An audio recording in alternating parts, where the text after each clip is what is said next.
Okay, today's topic is center of gravity and centroid. Every body is attracted by Earth towards its center. The resultant of these forces of attraction is the weight of that body. We know that all the bodies are attracted by Earth.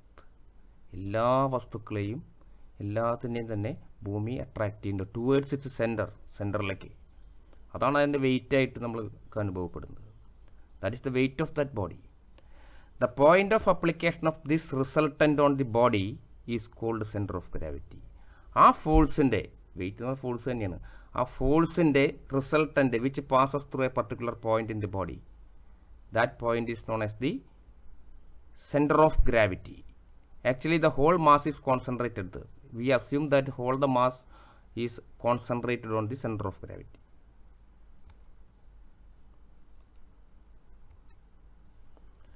Then centroid, another word is centroid. Actually, both are same. Center of gravity and centroid are same. But the term centroid is used in the case of the lamina or the plane figures. A geometric figure does not possess weight or it is negligible. ഒരു geometrical figure നമ്മളെടുക്കുക, ഒരു lamina നമ്മളെടുക്കുകയാണെന്നുണ്ടെങ്കിൽ, അല്ലെങ്കിൽ lamina എടുക്കുകയാണെന്നുണ്ടെങ്കിൽ weight is negligible or weight cannot be taken for the account. In that case we are using centroid instead of centre of gravity. ആ കേസിൽ നമ്മൾ centroid എന്നുള്ള വാക്കാണ് ഉപയോഗിക്കുന്നത്. Actually both are same, but in the case of lamina the centre of gravity is termed as centroid. The centroid is the geometric center of the area where the entire area is assumed to be concentrated. In that case, we are taking the area instead of mass. Since we are considering the ലാമിനയാണ് consider ചെയ്യുന്നത്, അപ്പോൾ അത് ആ കേസിൽ നമ്മൾ we assume that at the centroid G, here whole area of this figure is concentrated. We assume so. ആ രീതിയിൽ നമ്മൾ അസ്യൂം ചെയ്യുന്നു. മുഴുവൻ ഏരിയയും അവിടേക്ക് കോൺസെൻട്രേറ്റ് ചെയ്തേക്കണമെന്നാണ് നമ്മൾ അസ്യൂം ചെയ്യുന്നത്. Okay, then the figure shows the method of finding centroid practically. നമുക്ക് പ്രാക്ടിക്കലായിട്ട് ഇതിൻ്റെ സെൻറ്റർ ഓഫ് ഗ്രാവിറ്റി അല്ലെങ്കിൽ സെൻട്രോയിഡ് കണ്ടുപിടിക്കണ ഒരു ഇറഗുലർ ഷേപ്പിൻ്റെ സെൻട്രോയിഡ് കണ്ടുപിടിക്കാനുള്ള ഒരു മാർഗ്ഗമാണ് ഈ കാണുന്നത്. It's very simple. You mark 2 points A and B. ആ കണ്ടുപിടിക്കേണ്ട ലാമിനയുടെ എഡ്ജിലായിട്ട് you mark 1 point as A, other point as B. 1-2 പോയിന്റുകൾ നമ്മൾ രണ്ടോ മൂന്നോ ആവാം. Here we mark 2 points A and B R marked. At A from A we stretch the figure or lamina as shown in figure. ഇവിടെ കാണുന്ന പോലെ ഒരു നൂല് കെട്ടിങ്ങനെ ഞാത്തിയിടാം, സസ്പെൻഡ് ചെയ്യും.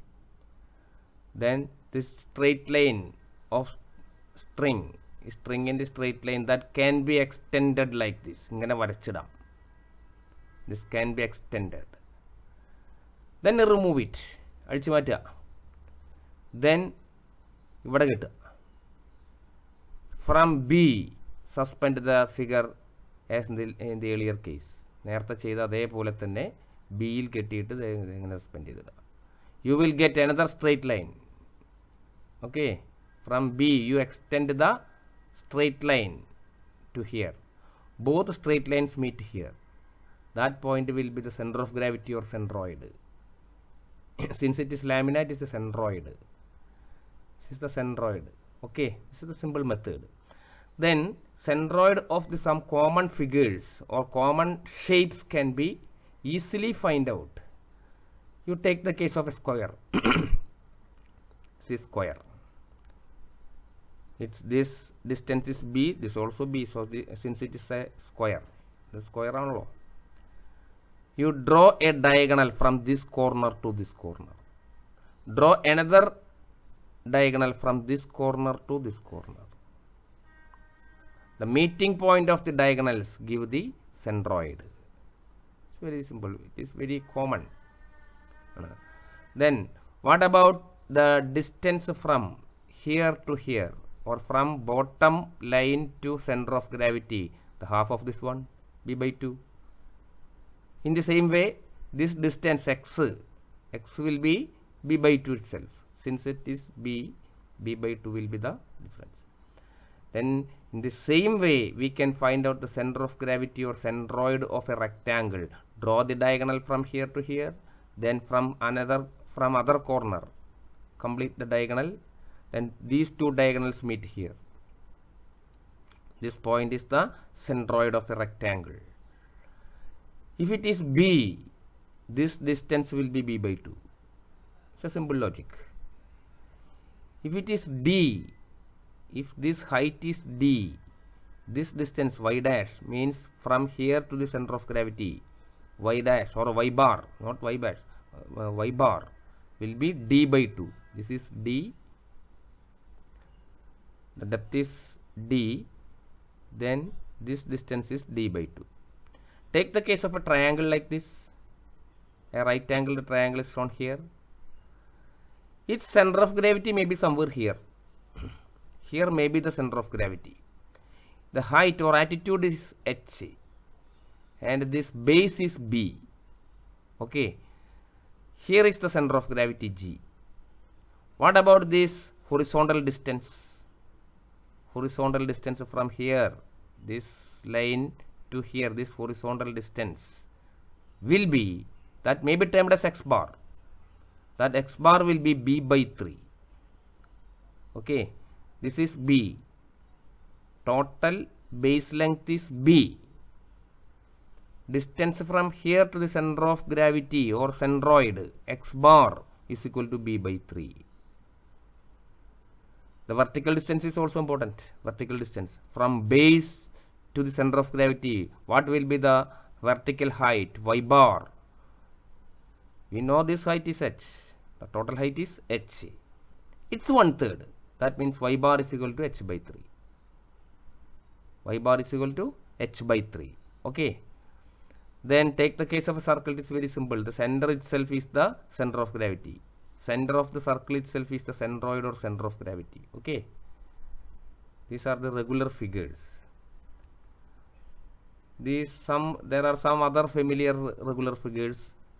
Actually, this is a semicircle, not ellipse. It's a semicircle. Okay. In the case of the semicircle, the center of gravity may be somewhere here. What is the center of gravity? Here the horizontal distance is not important because it is at the center. There is no confusion. Okay. This horizontal distance, no matter, that will be the half of this diameter.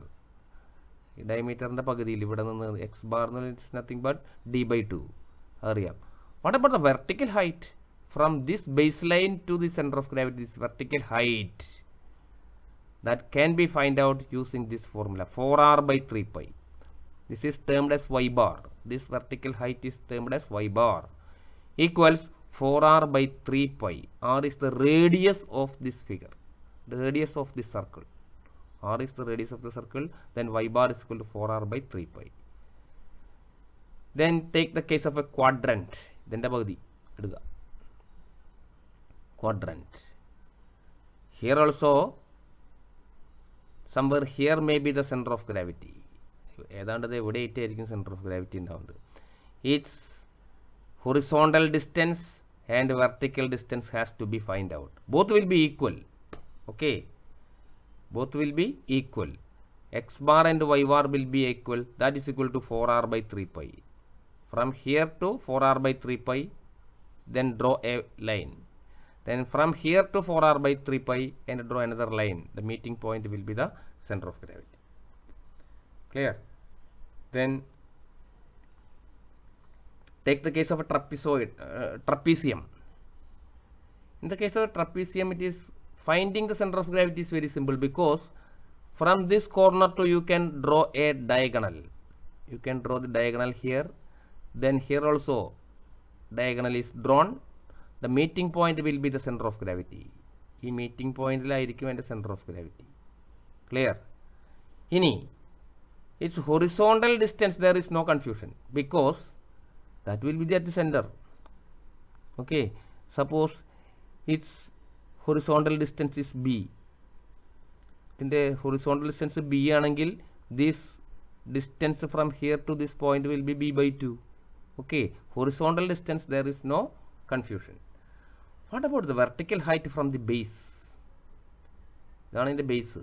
ഈ ബേസിൽ നിന്ന് വെർട്ടിക്കലിലേക്കുള്ള height എത്രയാണെന്നുള്ളത് കണ്ടുപിടിക്കണമെങ്കിൽ we can use this formula, y bar. This distance is known, this vertical height is known as the y bar. Y bar equals h by 3. What is h? H is this total height. H by 3 into 2a plus b divided by a plus b, where a is the length of this top side, b is the length of this bottom side. ഇതിൻ്റെ top സൈഡും bottom side അറിയുക, height അറിയുക. ഇത് മൂന്ന് അറിഞ്ഞു കഴിഞ്ഞാൽ you can find out the y bar. Clear? These all are the common figures or common shapes known to us. Then center of gravity of some solids can also be find out. The common solids are this is a cone, and here this is a case of a cylinder. In the case of the cylinder, that will be at the center itself, center of the diameter. Then you draw a vertical line. Then this is height, h. The y bar is h by 2. At the half length you draw a horizontal line, then you will get a point here, that will be the center of gravity. In this case we have to pronounce it as center of gravity, not centroid, because it is a solid, not lamina. Okay, in the case of the cone, this vertical height is important. The horizontal length is, there is no confusion, because that will be at the center itself. Then this vertical height is not at the center. ഈ total ഹൈറ്റിൻ്റെ സെൻറ്ററിലാവില്ല, ഇത് കുറച്ചും ഇങ്ങോട്ട് താഴേക്ക് മാറിയിട്ടായിരിക്കും. That vertical height, a y bar, can be find out by h by 4. H is the total height, h by 4. Such is the case with the hemisphere also. The case of the semisphere, only important is vertical height. മറ്റതിൻ്റെ പകുതി തന്നെ ആയിരിക്കുമല്ലോ. Y bar is equal to 3r by 8. These are the common shapes that we have to be used in many problems. Okay, next time is axis of symmetry. Axis of symmetry, ഇതെന്താ സംഭവം ശരിക്കും അറിഞ്ഞിരിക്കണം. It is very useful in the case of the composite figures. Composite figure, this is a composite figure, right? All these are composite figures. Here there is a rectangle, another rectangle. It's a combination of 3 rectangles, combination of 2 rectangles. It's a combination of 3 rectangles. There may be triangles also, there may be circles, trapezium, etc. These are the composite figures. We have to find out the center of gravity or centroid of this whole figure. In such case, we are considering the axis of symmetry. Axis of symmetry. It is nothing. If we cut that object either through xx or through yy, എവിടെ നോക്ക് നിങ്ങൾ, ഇതിനെ ഈ figure നമുക്ക് ആദ്യം എടുക്കാം. ഈ ഫിഗറിൻ്റെ കാര്യം എടുക്കാം. ഇതിനകത്ത് ഹോറിസോണ്ടലി ഇവിടെ നമ്മളിത് ഇങ്ങനെ കട്ട് ചെയ്യുന്നു, എക്സ് എക്സിൽ ഇവിടെ കട്ട് ചെയ്യാമെന്ന് വിചാരിക്കുക. കട്ട് ചെയ്താൽ you will get 2 pieces. Both are identical. കണ്ടു കഴിഞ്ഞാൽ രണ്ടും ഒരുപോലെ. ഇത് ഇവിടെ വെച്ചിട്ടൊന്ന് കട്ട് ചെയ്തതിനെ കട്ട് ചെയ്താൽ 2 പീസാവും. Both pieces are identical. ആ 2 പീസും ഐഡൻറ്റിക്കൽ ആയിരിക്കും, ഒരേപോലെ ഇരിക്കും കണ്ടാൽ. അപ്പോൾ അത് ആക്സിസ് ഓഫ് സിമട്രിയാണ്, 1 ആക്സിസ് ഓഫ് സിമട്രി. അല്ലെങ്കിൽ അത് വേണ്ട, you cut through this vertical line. ഈ വെർട്ടിക്കൽ ലൈനിൽ കട്ട് ചെയ്യുന്നത് ഇവിടെ കാണുന്ന കണ്ടല്ലോ, വെർട്ടിക്കൽ ലൈനിൽ അതിലാണ് കട്ട് ചെയ്യുന്നതെന്നുണ്ടെങ്കിലോ, in that case also you will get 2 pieces. Both pieces will be identical. ശരിയല്ലേ? നമ്മൾ ഇവിടെയാണ് കട്ട് ചെയ്യുന്നതെന്ന് വിചാരിച്ചോളൂ. ഈ വെർട്ടിക്കൽ ലൈനിൽ നമ്മൾ കട്ട് ചെയ്യുന്നു, അപ്പോൾ കിട്ടുന്ന 2 പീസും എന്തായിരിക്കും? ഐഡൻറ്റിക്കൽ ആയിരിക്കും. Both are axis of symmetry. ആദ്യം പറഞ്ഞ ഈ ഹൊറിസോണ്ടൽ ലൈനും ആക്സിസ് ഓഫ് സിമട്രിയാണ്, ഇതും ആക്സിസ് ഓഫ് സിമട്രിയാണ്. In other words, this figure has 2 axis of symmetry. ഇതിന് 2 ആക്സിസ് ഓഫ് സിമട്രി ഉണ്ട്. ഓക്കെ, ഇതിനങ്ങനെ ഉണ്ടോ? 2 എണ്ണം ഉണ്ടോ? നോക്കിക്കോളൂ. ഹൊറിസോണ്ടൽ ലൈനിൽ നിങ്ങൾ എവിടെ കട്ട് ചെയ്താലും അതിനെ ഒരേപോലത്തെ 2 പീസാക്കാൻ പറ്റില്ല. Suppose you are cutting here, the pieces will not be identical. Horizontal ലൈനിൽ കട്ട് ചെയ്താൽ ഒരിക്കലും നമുക്ക് ഐഡൻറ്റിക്കൽ പീസ് കിട്ടില്ല. Then you cut in the vertical line. Through this vertical line, you cut into two pieces. Both will be identical. So this figure has one axis of symmetry. ഇതിന് രണ്ടെണ്ണം ഉണ്ടായിരുന്നു അല്ലേ? ഇതിന് രണ്ട് ആക്സിസ് ഓഫ് സിമെട്രി ഉണ്ടായിരുന്നു. ഇതിന് ഒരു axis of symmetry ഉണ്ട്. Only one axis of symmetry. What about this one? നിങ്ങൾ ഇതിൻ്റെ ഹൊറിസോണ്ടൽ ലൈനിൽ എവിടെ വേണമെങ്കിൽ കട്ട് ചെയ്തോളൂ. Its length is this much, length is more. Here the bottom side, in the bottom side the length is more. You cut anywhere, നിങ്ങൾ എവിടെ വേണമെങ്കിൽ ഹൊറിസോണ്ടലായിട്ട് കട്ട് ചെയ്തോളൂ. Pieces will not be identical. ഒരിക്കലും അത് identical will never will be identical. ഇത് രണ്ടും ഐഡൻറ്റിക്കലായിട്ട് cut ചെയ്യാനായിട്ട് പറ്റില്ല. ഹൊറിസോണ്ടലി കട്ട് ചെയ്താലും പറ്റില്ല, വെർട്ടിക്കലി കട്ട് ചെയ്താലും പറ്റില്ല. In both the case there is no axis of symmetry. ഇതിന് രണ്ട് ആക്സിസ് ഓഫ് സിമെട്രി ഉണ്ട് ഒന്നാമത്തെ ഫിഗറിന്. The second figure has only one axis of symmetry. Third figure has no axis of symmetry. Clear? Axis of symmetry is nothing but a straight line. If we cut through that straight line, we will get two identical parts. അങ്ങനെയാണെങ്കിൽ that figure is known as, that line is known as the axis of symmetry. Clear? It is very useful in finding the center of gravity or centroid of the whole figure. In this case, first case, center of gravity can be find out. You draw the first axis of symmetry, then draw the second axis of symmetry. The joining point of intersection will be the center of gravity. Center of gravity അതിൻ്റെ centre ഇത് തന്നെയായിരിക്കും. വളരെ സിമ്പിളായിട്ട് കണ്ടുപിടിക്കാൻ പറ്റും. രണ്ട് axis of symmetry ഉണ്ടെങ്കിൽ ആ ഫിഗറിൻ്റെ സെൻറ്റർ ഓഫ് ഗ്രാവിറ്റി കണ്ടുപിടിക്കാൻ വളരെ എളുപ്പമാണ്. ആദ്യത്തെ ആക്സിസ് ഓഫ് സിമെട്രി വരയ്ക്കുക, രണ്ടാമത്തെ ആക്സിസ് ഓഫ് സിമെട്രി വരയ്ക്കുക. അത് രണ്ട് മീറ്റ് ചെയ്യുന്ന പോയിന്റ്, ഇന്റർസെക്റ്റ് ചെയ്യുന്ന point, that point will be the centre of gravity. Then take the second case. Here there is only one centre of gravity, sorry one axis of symmetry. അത് വരച്ചിടാലോ. The first axis of symmetry is drawn. ഇങ്ങനെ വരച്ചിടാം നമുക്ക്. വരച്ചിട്ട് കഴിഞ്ഞാൽ the center of gravity lies somewhere in this axis of symmetry. ആ axis of സിമെട്രിയിൽ എവിടെയോ ആണ്. എവിടെയാണെന്ന് കൃത്യമായിട്ട് പറയാൻ പറ്റില്ല. അതിന് നമുക്ക് വേറെ ചില പണികളൊക്കെ ചെയ്യേണ്ടി വരും. നമ്മളിവിടെ ഒരു റെഫറൻസ് ലൈൻ വരയ്ക്കും. താഴെ ബോട്ടം സൈഡിൽ ഒരു റെഫറൻസ് ലൈൻ വരയ്ക്കും. ആ റെഫറൻസ് ലൈനിൽ നിന്നും എത്ര ഹൈറ്റിലാണ് centre of gravity, that can be calculated by using some formula ഉപയോഗിച്ചുകൊണ്ട് കണ്ടുപിടിക്കാൻ പറ്റും. അപ്പോൾ ഇവിടുത്തെ അത്രയ്ക്ക് ഈസി അല്ല. ഇവിടെ വളരെ ഈസിയാണ്. രണ്ട് ആക്സിസ് ഓഫ് സിമെട്രി വരച്ചാൽ മതി എൻ്റെ മീറ്റിംഗ് പോയിന്റ്. ഇവിടെ അങ്ങനെയില്ല, ഒരു ആക്സിസ് ഓഫ് സിമെട്രി ഉള്ളൂ, അത് മാത്രം വരച്ചിടും. Then you draw the reference line. ഈ എക്സ്ട്രീമിൽ ബോട്ടം സൈഡിൽ റെഫറൻസ് ലൈൻ വരച്ചിടും. എന്നിട്ട് ഈ റെഫറൻസ് ലൈനിൽ നിന്നും എത്ര ഹൈറ്റിലാണ്, എത്ര ഡിസ്റ്റൻസിലാണ്, വെർട്ടിക്കൽ ഡിസ്റ്റൻസിലാണ് സെൻറ്റർ ഓഫ് ഗ്രാവിറ്റി എന്ന് ഫോർമുല വെച്ച് കണ്ടുപിടിക്കും. Clear? Third case is something difficult, some more difficult. ഇതിനേക്കാൾ കുറച്ചും കൂടി ഡിഫിക്കൽട്ടാണത്. എന്താ കാരണം? Here there is no axis of symmetry. ഇതിന് ആക്സിസ് ഓഫ് സിമെട്രി ഇല്ല. അപ്പോൾ വരയ്ക്കാനായിട്ട് ആക്സിസ് ഓഫ് സിമെട്രി വരച്ചിടാൻ പറ്റില്ല. Then you draw the reference line at the bottom most side. ഏറ്റവും ബോട്ടം മോസ്റ്റ് സൈഡിലോട് ചേർത്തിട്ട് ആക്സിസ് ഓഫ് സിമെട്രി ഇവിടെ വരച്ചിടും. അഗെയിൻ യു ഡ്രോ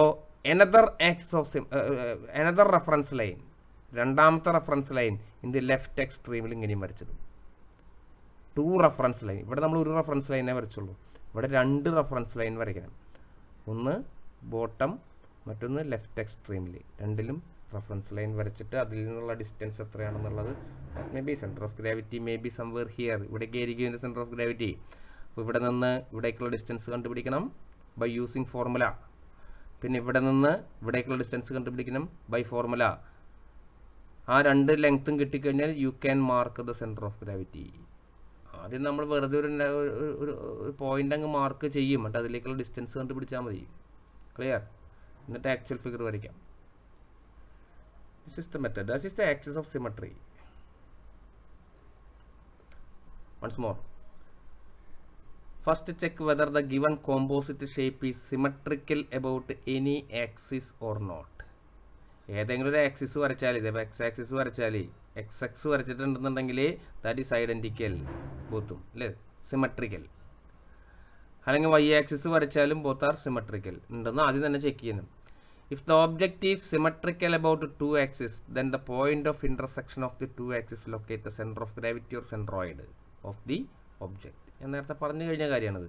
ഒന്നുമില്ല, you draw the axis of symmetry, first axis of symmetry വരയ്ക്കുക, second axis of symmetry വരയ്ക്കുക, അതിൻ്റെ meeting point, that point is the centre of gravity. അത് ഇതിലേ പറ്റുള്ളൂ. രണ്ട് സെൻറ്റർ ഓഫ് ഗ്രാവിറ്റി, രണ്ട് ആക്സിസ് ഓഫ് സിമെട്രി ഉണ്ടായതുകൊണ്ടാണ് അങ്ങനെ ഈസി ആയിട്ട് കണ്ടുപിടിക്കാൻ പറ്റിയത്. അല്ലാന്നുണ്ടെങ്കിൽ വേറെ ചില മെത്തേഡുകൾ ഞാൻ നേരത്തെ പറഞ്ഞു കഴിഞ്ഞ കാര്യങ്ങളാണ്. ഒന്നാമത്തെ step, mark axis of symmetry if any. ആദ്യം ചെയ്യേണ്ടത് ആക്സിസ് ഓഫ് സിമെട്രി ഉണ്ടോ എന്ന് നോക്കുക, ഉണ്ടെങ്കിൽ അത് വരച്ചിടുക. Step 2, divide the composite figure into a number of regular parts like rectangle, triangle, circle, etc. ഈ പറഞ്ഞ കാര്യം വളരെ സിമ്പിൾ, അതേ നോക്കിക്കോളൂ. ഇതാണ് നമുക്ക് കാണേണ്ട, ഇതിൻ്റെയാണ് സെൻറ്റർ ഓഫ് ഗ്രാവിറ്റി കണ്ടുപിടിക്കേണ്ടതെന്ന് കരുതുക. You divide into number of parts. ഇതിനെ എവിടെ കട്ട് ചെയ്തൂടെ? അപ്പോൾ ഇതെന്താ, ഇതൊരു റെക്റ്റാങ്കിൾ, സെക്ഷൻ 1 എന്ന് കൊടുത്ത് സെക്ഷൻ 1 ആണ്. 1 it's A rectangle. Then here also another rectangle 2, here another rectangle 3. അങ്ങനെ റെഗുലർ പാർട്സ് ആയിട്ട് തന്നെ ഡിവൈഡ് ചെയ്യുക. ഇതാണ് ഫിഗർ എന്നുണ്ടെങ്കിൽ the same way this can be divided into two sections. The first rectangle section 1, the second rectangle section 2. അങ്ങനെ രണ്ടായിട്ട് അതിനെ divide ചെയ്യുക. ആദ്യം ചെയ്യേണ്ട മാർഗം അതാണ്. Okay, then name it as section 1, section 2, section 3, etc. Then find out the area A1, A2, A3, etc. ഇതിൻ്റെ area ആദ്യം കാണുക. A1ൻ്റെ ഏരിയ, ഇതിൻ്റെ ലെങ്ത്ത്, ഇത് ഈ ഹൈറ്റും കിട്ടിയാൽ മതി അല്ലേ. ഇതുപോലെ ഇതിൻ്റെ ഏരിയ കാണുക, ഇതിൻ്റെ ഏരിയ കാണുക. It's area is A1, it's area is A2 and A3. ഇതിൻ്റെ ആണെങ്കിൽ അതുപോലെ തന്നെ ചെയ്യാം.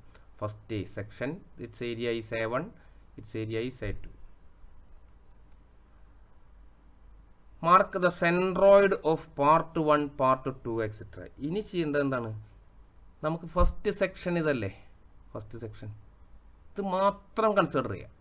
എന്നിട്ട് അതിൻ്റെ centroid that can B marked. എങ്ങനെയാ? ഡയഗണൽ വരയ്ക്കുക അല്ലേ, ഇതിൻ്റെ ഡയഗണൽ വരയ്ക്കുക, ഇതിൻ്റെ ഡയഗണൽ വരയ്ക്കുക. Then you can mark the centroid here. അതുപോലെ ഈ രണ്ടാമത്തെ പാർട്ടിൻ്റെ സെൻട്രോയിഡ് മാർക്ക് ചെയ്തൂടെ? ഇതാണ് രണ്ടാമത്തെ പാർട്ട് അല്ലേ. ഇതിന് ഡയഗണൽ വരയ്ക്കുക, ഡയഗണൽ വരയ്ക്കുക. then you will get the centroid maybe somewhere here. എവിടെയൊക്കെ ആയിട്ട് നമുക്ക് കിട്ടും. അതുപോലെ മൂന്നാമത്തെ പാർട്ടിൻ്റെയും സെൻട്രോയിഡ് വരച്ചിടുക. ഇതൊരു പ്രോബ്ലത്തിലൂടെ പറയുന്നതാണ് കൂടുതൽ നന്നായിരിക്കും. നമുക്കൊരു പ്രോബ്ലം നോക്കാം. ഇങ്ങനെ പറഞ്ഞു പോകുന്നതിനേക്കാൾ നല്ലത് ഒരു പ്രോബ്ലത്തിലൂടെ we will explain. Okay, first problem, locate the centroid of the T section shown in figure. ഇതൊരു ടി മോഡലുള്ള സെക്ഷനാണ്. അതിൻ്റെ dimensions are given. Okay, 220, 320. All dimensions are given. We divide it into two parts. First step അതല്ലേ, divided. This section, അപ്പോൾ ഇവിടെ cut ചെയ്യണം അല്ലേ, ഇവിടെ കട്ട് ചെയ്തു. And take it as section 1. ഇതിനെ section 1 ആയിട്ട് എടുത്തു. And we consider this section as 2, section 2. Okay, കിട്ടും. അപ്പോൾ ഇതിൻ്റെ ഏരിയയും കണ്ടൂടെ? സെക്ഷൻ 1ൻ്റെ ഏരിയ എന്തായിരിക്കും? 300 × 20. സെക്ഷൻ 2ൻ്റെ ഏരിയ എന്തായിരിക്കും? 200 × 20.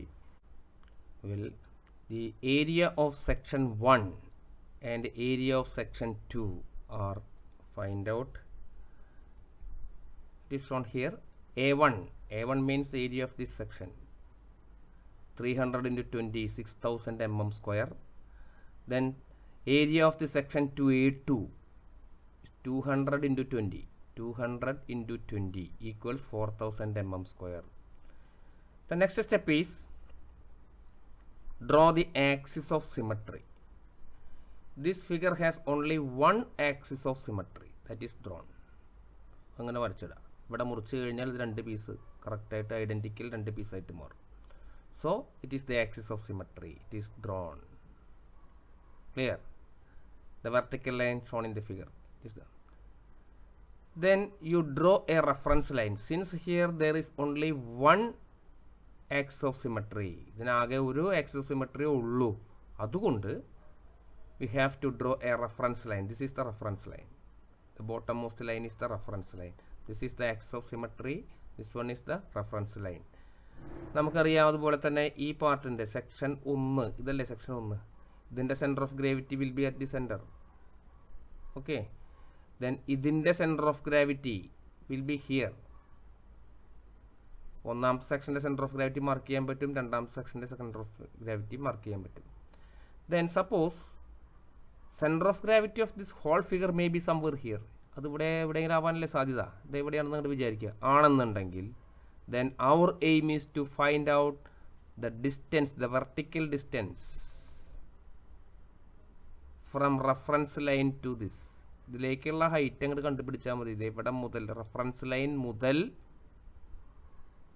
ആക്ച്വൽ ഹോൾ ഫിഗറിൻ്റെ സെൻറ്റർ ഓഫ് ഗ്രാവിറ്റി വരെയുള്ള വെർട്ടിക്കൽ ഹൈറ്റ് കണ്ടുപിടിച്ചാൽ the problem is over.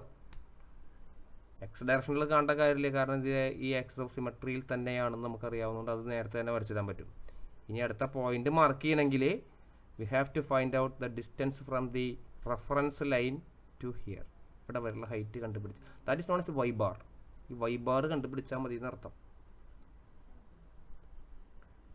Mark the centroid of the section 1 and section 2 separately. ഇതാണ് സെക്ഷൻ 1. അതിൻ്റെ സെൻട്രോയിഡ് മാർക്ക് ചെയ്തു, G1 എന്ന് ഞാൻ മാർക്ക് ചെയ്തു, G1. ഓക്കെ, ഈ ഡിസ്റ്റൻസിന് അതുപോലെ തന്നെ y1 എന്ന് പറയും കേട്ടോ. ഈ റെഫറൻസ് ലൈനിൽ നിന്ന് ഇവിടെ വരുന്നതിന് y1 എന്നാണ് പറയാം. This is G2, that is section 2. ഇതാണ് ഈ സെക്ഷൻ 2ൻ്റെ മാത്രം നോക്കുകയാണെങ്കിൽ സെൻറ്റർ ഓഫ് ഗ്രാവിറ്റി ഇത്, that is termed as G2. ഈ G2വിൽ നിന്ന് റെഫറൻസ് ലൈനിലേക്കുള്ള ഈ vertical height is termed as y2. അതിന് y2 എന്നാണ് പറയാം. ഓക്കെ, അത് നോക്കിയോളൂ. ഞാൻ ഒന്നും കൂടി വിശദമായിട്ട് അതൊക്കെ ഒന്ന് മാർക്ക് ചെയ്ത്, നേരത്തെ പറഞ്ഞ കാര്യം തന്നെയാണ്. സെക്ഷൻ 1 ഇതാണ്. സെക്ഷൻ 1ൻ്റെ സെൻറ്റർ ഓഫ് ഗ്രാവിറ്റി അതിൻ്റെ സെൻറ്ററിലെ ഇത് മൊത്തം 300 അല്ലേ, ഇത് മൊത്തം 300 അതിൻ്റെ സെൻറ്ററിൽ നിന്ന് 150, താഴത്ത് നിന്ന് 150. y1 150 ആണെന്ന് അർത്ഥം, 150 mm ആണെന്ന് അർത്ഥം. ഈ G1 നമ്മളിത് ഇവിടെ മാർക്ക് ചെയ്തു, G1 ഒന്നാമത്തെ പാർട്ട്. രണ്ടാമത്തെ പാർട്ടിൻ്റെ centre of gravity that will be somewhere here, G2 mark ചെയ്തു. ഇതിൽ നിന്നുള്ള ഡിസ്റ്റൻസും നമുക്ക് അറിയേണ്ടി വരും കേട്ടോ റെഫറൻസ് ലൈനിലേക്ക്. അത് കണക്കൂട്ടി അറിയാം. ഇതേ റെഫറൻസ് ആക്സിസിൽ നിന്ന് ഇവിടം വരെ 300 ആണല്ലോ, ഇവിടം വരെ ഈ ഹൈറ്റ് 300 പ്ലസ് ഈ ഹൈറ്റും കൂടി വേണ്ടേ. ഈ ഹൈറ്റ് ഇത് എത്ര വരാ, ഇത് ടോട്ടൽ 20, അതിൻ്റെ പകുതി 10, മൊത്തം 310 എന്ന് വരും y2. കണ്ടോളൂ. Find y1 and y2. y1ഉം y2ഉം കണ്ടെത്തുക. y1 എന്ന് പറയുന്നത് vertical distance from centroid of section 1. Section 1ൻ്റെ പ്രീവിയസ് ഫിഗർ ഒന്നുകൂടി നല്ലത്. സെക്ഷൻ 1ൻ്റെ സെൻട്രോയിഡിൽ നിന്ന് റെഫറൻസ് ലൈനിലേക്കുള്ള ഡിസ്റ്റൻസ്. ദേ അളവ് നോക്കിയാൽ നമുക്കറിയാം, ഇത് മൊത്തം 300 അല്ലേ. ഇതിൻ്റെ സെൻറ്ററിൽ നിന്ന് ഇവിടെ വരെ 150, 150 mm. y1 will be 150 mm. Then you find the y2. y2 means vertical distance from centroid of section 2 to the reference line. ഇതാണ് സെക്ഷൻ 2. അതിൻ്റെ സെക്ഷൻ 2 ഇതാണ്, ഇത് മുകളിലുള്ള ഭാഗമാണ് സെക്ഷൻ 2. അതിൻ്റെ സെൻട്രോയിഡ് ഇത് ഇവിടെ.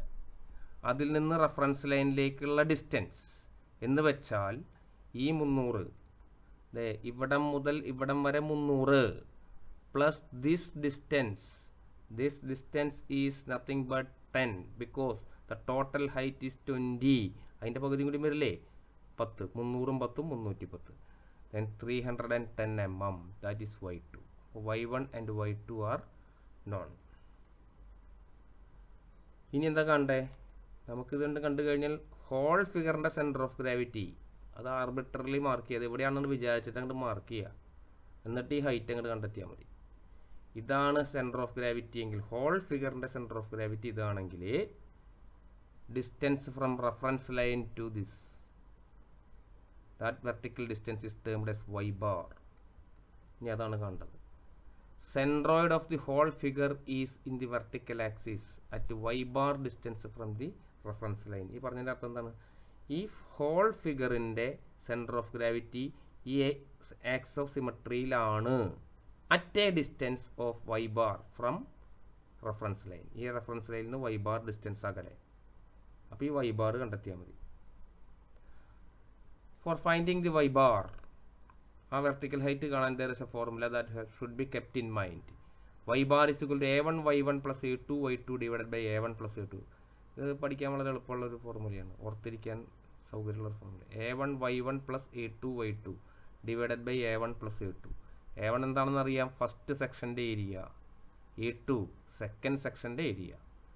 y1 എന്താണെന്ന് നമുക്കറിയാം, ഫസ്റ്റ് സെക്ഷൻ്റെ സെൻറ്റർ ഓഫ് ഗ്രാവിറ്റിയിൽ നിന്ന് റെഫറൻസ് ലൈനിലേക്കുള്ള vertical distance.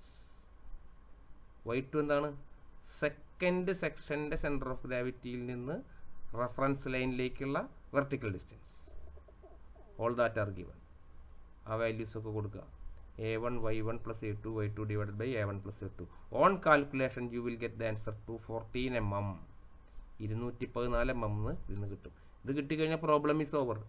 It indicates what the centroid of the whole figure is in the vertical axis at 214 mm from the bottom reference line. താഴെ കാണുന്ന റെഫറൻസ് ലൈനിൽ നിന്ന്, ഈ ലൈനിൽ നിന്ന് ഈ ആക്സ് ഓഫ് സിമട്രിയിലായിട്ട് എക്സിലൂടെ 214 mm മുകളിലായിട്ട് ഈ പോയിന്റ് നമുക്ക് മാർക്ക് ചെയ്യാം. 214 ബോട്ടം റെഫറൻസ് ലൈനിൽ നിന്ന് 214 mm മുകളിലായിട്ട്, that is y bar equals 214 mm എന്ന് കിട്ടും. Now that problem is solved.